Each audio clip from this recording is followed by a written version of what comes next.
चनकायपूर्वक बारंबार नमोस्तु नमोस्तु नमोस्तु। महाराज जी, जिज्ञासा समाधान शंका समाधान को क्या स्वाध्याय की श्रेणी में रख सकते हैं? और जैसा मेरे कानों में कुछ आवाज़ पहुंची थी उसके अनुसार कुछ लोग स्वाध्याय को ही सब कुछ मानते हैं, उसके अलावा दूसरी क्रियाएं गौण कर देते हैं और यहाँ तक कि वो बिस्तर में बैठ के भी स्वाध्याय करते हैं। देखिए, ऐसा है कि जो ये शुद्ध समाधान या जिज्ञासा समाधान आदि की प्रक्रिया है, ये वास्तविकता में स्वाध्याय का ही एक हिस्सा है। 5 प्रकार का स्वाध्याय आगम में कहा है। वाचना, प्रच्छना, अनुप्रेक्षा, आमनाय, धर्मोपदेश। जो सुबह सुबह अपन आकर के सुनते हैं वो धर्मोपदेश, और जो कक्ष में स्वाध्याय चलता है मूलाचार आदि का वो वाचना।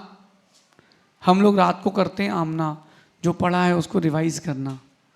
एक होता है प्रच्छना। प्रच्छना का मतलब होता है प्रश्न का समाधान होना। तो जिनको आता है उनसे प्रश्न करना, और जिनको आता है उनका कर्तव्य बनता है कि वो आगम के बाहर का ना कहें, आगम का कहें। तो ये जो प्रच्छना स्वाध्याय के अंतर्गत आता है। एक विशेष बात, जो लोग सिर्फ स्वाध्याय को ही सब कुछ मानते हैं उनसे मेरा कहना है कि स्वाध्याय ही परम तप है। स्वाध्याय ही परम तप है। लेकिन एक बात ध्यान रखना, स्वाध्याय कब करना है, कैसे करना है, किसका करना है, इसका ज्ञान भी तो हो। रोटी खाने से पेट भरता है और दिन में 2 बार भोजन करना चाहिए। तो प्रासुक की अप्रासुक, हाँ, प्रासुक की अप्रासुक, मांस सहित की मांस रहित, इतना ज्ञान भी तो आवश्यक है। कई लोग हमसे कहते हैं कि महाराज जी स्वाध्याय ही सम्यक क्रिया है, बाकी सब जड़ की क्रिया है। जड़ की क्रिया मतलब जिसका चेतन से कोई संबंध नहीं। उपवास करने का चेतन से कोई संबंध नहीं, ये तो जड़ की क्रिया है। पूजन करना, अभिषेक करना है, जड़ की क्रिया है। ये अज्ञानी है। क्यों अज्ञानी है? स्वाध्याय में आप शब्दों को देखते हो तो वो भी जड़ की क्रिया है। लेकिन ये जितनी जड़ की क्रियाएं हैं, पूजन, अभिषेक, आहार, वैयावृत्ति, स्वाध्याय, ये जड़ की क्रियाएं चेतन तक ले जाती हैं। इसलिए सारी क्रियाएं मान्य हैं। जो एक को करता है, जो एक पक्ष को लेके चलता है धर्म का, वो स्वाध्याय नहीं है। इसलिए भैया, बिस्तर में बैठ के अगर कोई स्वाध्याय कर रहा है और आंख बंद है, आंख खुली है, उससे कोई फर्क नहीं, चलेगा। ग्रंथ हाथ पर नहीं होना चाहिए। आपके द्रव्य, क्षेत्र, काल, भाव चारों की शुद्धि हो, फिर स्वाध्याय हो। बेडरूम तो बहुत बड़ा बना लेते हैं, उसमें अंदर ड्रेसिंग रूम भी बनाते हैं, चेंजिंग रूम। लेकिन इन सब के होने के बावजूद 2 कमरे आप बनाना अपने घर में भूल जाते हो, एक आहार का, एक स्वाध्याय का। सबसे पहले एक कमरा ऐसा बनाओ जहां पूरा प्रकाश आए, वहां गुरुओं की चर्या हो, और एक कमरा ऐसा स्वच्छ जिसके आसपास कहीं लघु संका, दीर्घ संका की व्यवस्था ना हो, वहां जिनवाणी माँ का कक्ष हो। ये जिनवाणी आपके हृदय में आ गई और सही ढंग से आई है, सच मानना जिनेंद्र बनने में आपको देर नहीं लगेगी। आगे त्रय मुनिराजों के चरणों में नमोस्तु नमोस्तु नमोस्तु। गुरुदेव, ये काला नमक होता है जो क्या चट्टानों से ही आता है क्या? ये शुद्ध होता है क्या? खा सकते हैं क्या? देखिए, 2 प्रकार से काला नमक बनता है, एक कृत्रिम रूप से, एक अकृत्रिम रूप से। एक जो कृत्रिम रूप से बनाया जाता है वो अभक्ष है, और एक अकृत्रिम रूप से चट्टान के रूप में भी आता है, वो लेने योग्य है। लेकिन पता नहीं रहता कि कौन सा कैसा है, तो अपन उसके ऊपर पता कर लें, फिर लें। बहुत सारी वस्तुएं ऐसी भी होती हैं जो सेवनीय हैं, लेकिन ज्ञान के अभाव में उसका सेवन मुनिराज नहीं करते। जैसे कद्दू की चिप्स, सोले की भी आती है, असोले की भी आती है। कई लोग ऐसे भी हैं जिसमें आलू का स्टार्च लगा के बेचते हैं। कई ऐसे भी जो शुद्ध बेचते हैं, शुद्ध बनाते हैं। जो शुद्ध हो उसको ग्रहण कर लो, जो ना हो उसको ना चलाएं। केवल काला नमक ही नहीं, और भी बहुत सारी वस्तुएं हैं जो मिजाज को नहीं पता कि भक्ष है कि अभक्ष, क्योंकि आपने शुद्धि बोली है। तो अपन इसका विवेक लगाएं। दो प्रकार से काला नमक आता है, एक शुद्ध भी आता है, एक अशुद्ध भी आता है। अपन शुद्ध की ओर ही जाए, ऐसा समझ। नमोस्तु गुरुदेव। नमोस्तु महाराज जी, नमोस्तु नमोस्तु। महाराज जी, हमारी समझ जिज्ञासा है कि धर्म को किस तरह से ग्रहण करें, कैसे धर्म को पाएं? देखो माँ, ऐसा है, बच्चों के हिसाब से, और हमारे जैसे हम पूजा पाठ तो रोज करते हैं, लेकिन इस मार्ग पर आगे बढ़ने के लिए हमें अब क्या करना चाहिए?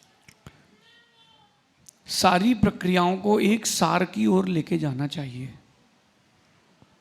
चाहे आप पूजन करें, अभिषेक देखें, आहार क्रिया कराएं, स्वाध्याय करें,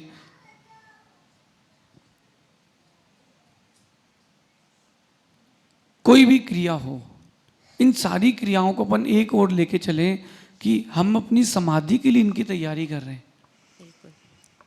जैसे दूध का सार मलाई है, वैसे जीवन का सार भलाई है। सही। तो वो भलाई दूसरे की नहीं, अपनी ओर। अभी तक अपन ने दूसरे की ओर की सोची है कि इसका अच्छा हो, उसका अच्छा हो। नहीं नहीं, अपना अच्छा कैसे हो, दूसरे का बुरा ना हो, अपना अच्छे कैसे हो। अपन कोई भी क्रिया करें, उसके पीछे अपने मस्तिष्क में एक बात जरूर रखें, हम समाधि के लिए और कितना बढ़ रहे हैं। अंतरंग की कसाई, अंतरंग की परिणति किस व्यक्ति के प्रति, किस वस्तु के प्रति कैसी है।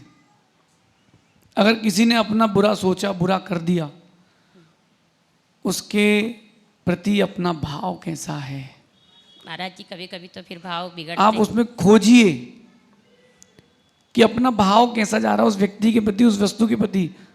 अथवा आप कोई एक इलेक्ट्रॉनिक आइटम लेकर के आए और वो खराब निकल गया, तो आप पूरी कंपनी को गाली देते हो। बात समझना। तो आप जो भी कुछ करें, पहले अपनी कसाय देखें कि हम 6 महीने से अधिक किसी के प्रति कसाय का भाव रखें कि नहीं। अगर रखे हैं तो समाधि नहीं होगी। इनके अलावा पहले कसाय की मंदता, सम्यक्त्व, और फिर आगे अनुव्रत की ओर बढ़ना है। ऐसा मस्तिष्क में लेके चलें, क्योंकि अगर व्रती बन के नहीं गए तो ये फिर से मनुष्य पर है, खाली चली जाएगी। मेले में भी जाता है कोई व्यक्ति, मेले में घूमने, गांव वगैरह मेले लगते हैं ना, तो मेले में घूमने जाता तो कुछ ना कुछ तो लाता। वो बजाने वाला जो आता है ना, वो टर टर करता है, जो कुछ नहीं मिले तो वो तो ले ही आता था। वो अथवा पनी वाले चश्मे चलते थे पहले, आदमी वो तो ले ही आता था 5 रुपए का। वो एक छोटी सी डब्बी में रील की वो गुब्बारे, वो जो बबल्स बनते थे, वो ही ले आता था। चलो कुछ तो लाएं। जब मेले में व्यक्ति जाता है तो कुछ ना कुछ लाता है। तो अपन संसार के मेले में आए हैं और मनुष्य पर्याय मिली है और बिना व्रत के चले गए, तो फिर क्या मतलब है। बिल्कुल ऐसा सही। समझ। नमोस्तु महाराज जी, नमोस्तु महाराज जी। नमोस्तु गुरुवर। गुरुवर, मेरी जिज्ञासा ये है कि अपन जो मृतजन होते हैं घर के, उनकी तस्वीर घर में या प्रतिष्ठान में लगानी चाहिए या नहीं? किनकी? मृतजन की, घर के। और अगर लगानी चाहिए तो कौन सी दिशा में लगानी चाहिए? देखिए, ऐसा है कि मेरा मानना है कि नहीं लगाना चाहिए, क्योंकि वो आपके लिए पुनः पुनः राग द्वेष की स्मृति ला के देगा। वो जिनको जाना था तो वो चले गए, और उनकी पर्याय जहाँ जाना थी वो भी हो गई। अब हम किसी के पिता उसके लिए भगवान के जैसे थे, उन्होंने जन्म दिया है, वो अच्छी बात है, लेकिन भगवान से बढ़ के नहीं। तो अगर आप वो इस फोटो लगा के रखते हो तो आपको बार बार उसी पल की, उसी क्षण की स्मृति आएगी, और अंतरंग में राग द्वेष की परिणति भी जागृत होगी।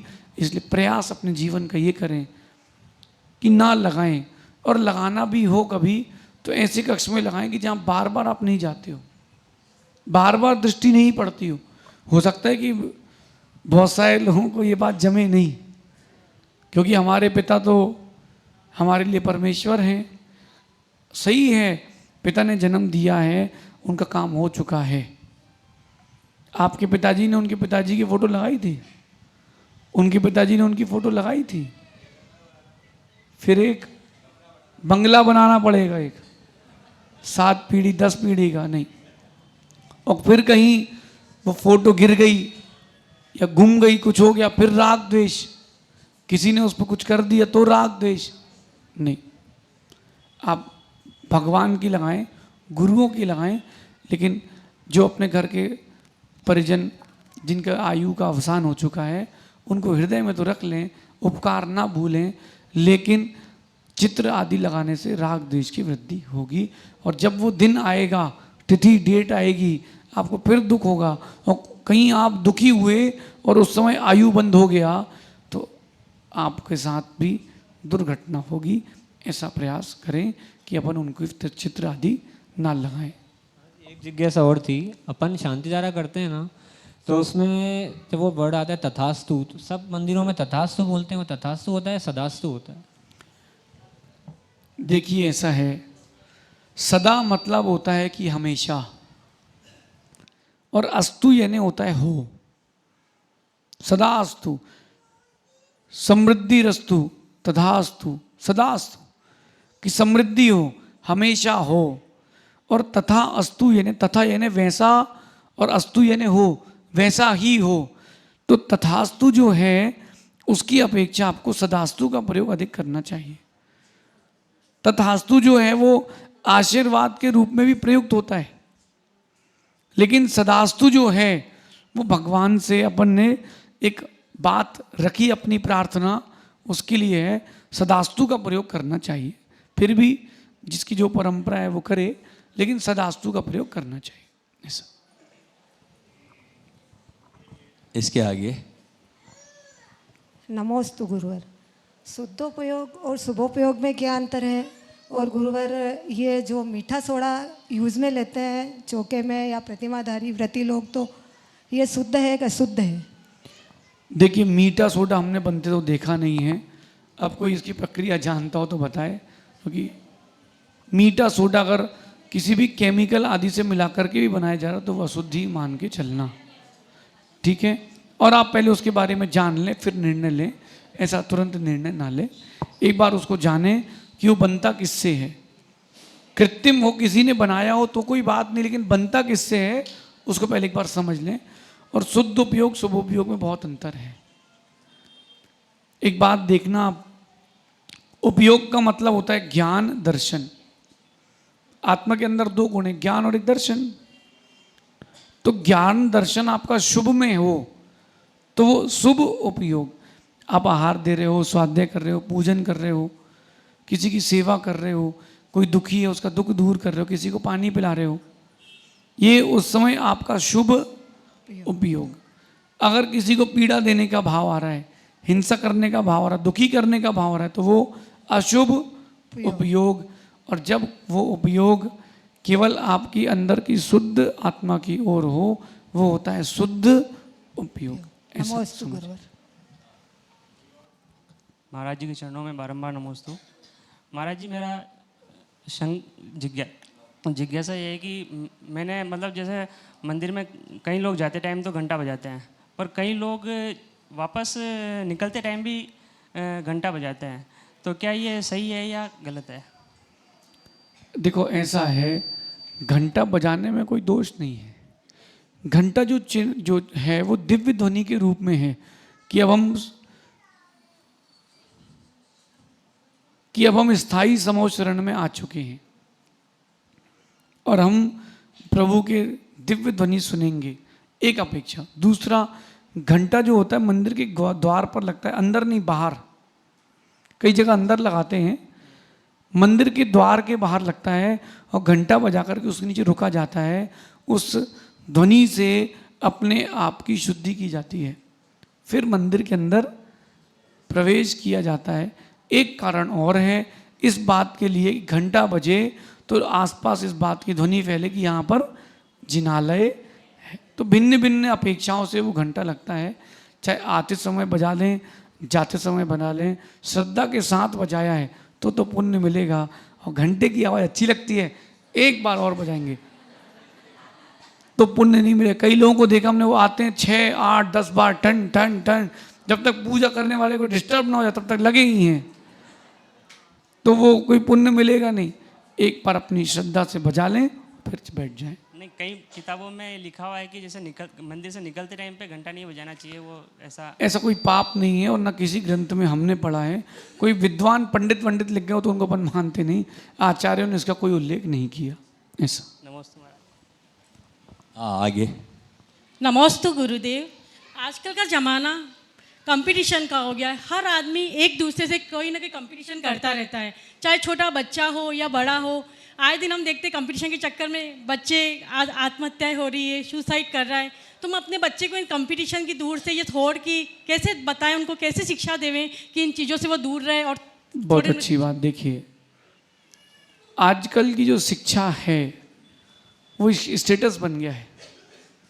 जो आजकल की एजुकेशन है ना वो स्टेटस बन चुकी है कि हमारा बेटा, तुम्हारा बेटा कोटा नहीं गया क्या, हमारा बेटा तो कोटा गया है। फिर वहाँ से खबर आती है आज पंखी पे लटका मिला है। बात समझना आप, अपने बच्चों को स्टेटस के लिए बाहर ना भेजें। जितने बच्चे, जिनके छोटे बच्चे हैं, पहले से ही मन बना ले कि अपने बच्चों को हम बाहर नहीं भेजेंगे, हम अपने बच्चों को घर में ही पढ़ाएंगे। क्योंकि बाहर पढ़ने से ही कलेक्टर नहीं बनते, गांव के लोग भी कलेक्टर बने देखे गए हैं। तो पढ़ाना आपको घर में चाहिए। बाहर जाएंगे किसी भी प्रकार का कोई भी उनका चारित्र बचेगा नहीं। 100 में से कोई, लाख में से कोई 1-2 हों जो ईमानदार हों तो उनका बचेगा, बाकी के बचेंगे नहीं। इसलिए माँ कंपटीशन की बात है तो अपने बच्चों को कंपटीशन में तो रखें, लेकिन अच्छे कंपटीशन में रखें। मुझसे तो कभी कोई कंपटीशन नहीं करता कि आप मुनि बने हो, हम भी बनेंगे। आपने 10 उपवास किए हैं, हम भी उपवास करेंगे। हमसे तो कोई कंपटीशन नहीं करता। कंपटीशन लोग वहाँ करते हैं जो दिखावे की दुनिया है। अपन इन सब चीज़ों से ऊपर उठें, ऊपर नहीं बहुत ऊंचा उठें। अपने बच्चों के लिए मेरा ये कहना है आपसे, चाहे आपका बेटा हो या बेटी, बाहर भेजने की कोई भी आवश्यकता नहीं है। आपके यहाँ पर कॉलेज खुले हैं, उनमें पढ़ाओ। और बाहर पढ़ना भी है तो उसको बोलना तुम तो चांद में जाके पढ़ो, रात को घर पे ही आके सोना है, तो आपका बच्चा बचेगा, वरना नहीं बचेगा। और माता पिता का ऐसा प्रेशर रहता है, क्या पढ़ रहे हो, कितने % आएंगे, हम क्या मुंह दिखाएंगे। अरे जो है वो दिखा देना, हम कौन सा मुंह दिखाएंगे, अलग से कौन सा लाओगे। तो तुम माँ एक बात ध्यान रखना, हम आपको अपना बताते हैं, हमारे पिताजी ने कभी हमारे ऊपर पढ़ाई का प्रेशर नहीं दिया था। क्यों? उन्होंने बोला कि जब तक तुमको पढ़ना है पढ़ो, फिर दुकान करना है, नौकरी कोई नहीं करेगा। तो फिर बुद्धि वहीं चलती है। भारतीय सभ्यता में नौकरी का कोई स्थान नहीं था। भारतीय सभ्यता में केवल व्यापार था, खेती थी। ये अंग्रेज आए और आपको नौकर बना के चले गए। अपने आप को बदलने का समय है। नौकरी ना करके व्यापार की ओर आने का समय है। अपने बच्चों को कंपटीशन तो सिखाएं, लेकिन इतना प्रेशर ना दें कि आप अपने बच्चे से ही हाथ धो बैठे। ऐसा। नमस्ते गुरुदेव। क्या गृहस्थ में रहते हुए भी सम्यक दर्शन धारण किया जा सकता है? देखिए सम्यक दर्शन तो गृहस्थों को ही होता है। पहली सीढ़ी जो होती है, रत्नत्रय दान। हाँ, पहली जो सीढ़ी होती है मिथ्यात्व के बाद सम्यक्त की, वो तो 4थे गुण स्थान में गृहस्थ की होती है। जो भी मुनि बने हैं पहले वो गृहस्थ होंगे, सम्यक दृष्टि श्रावक बनेंगे, तब जाकर के वो मुनि बनेंगे। और रत्नत्रय की बात है तो रत्नत्रय अगर उसने एक देश लिया है, यानी विकल चारित्र लिया है, तो वो 5वें गुण स्थान तक तो ले सकता है गृहस्थ अवस्था में। लेकिन उसको सकल चारित्र चाहिए है तो निर्ग्रंथ वेश ही लेना पड़ेगा। बिना मरे स्वर्ग किसी को नहीं मिलता, बिना निर्ग्रंथ हुए मोक्ष किसी को नहीं मिलता। नमस्ते। ऐसा समझिएगा। अंतिम प्रश्न कर लें आगे। नमस्ते महाराज जी। महाराज जी घर दूर है और चौके लगाने के भाव हो तो क्या करना चाहिए? तो घर के पास में मंदिर बनवा लेना चाहिए। ऐसा है माँ,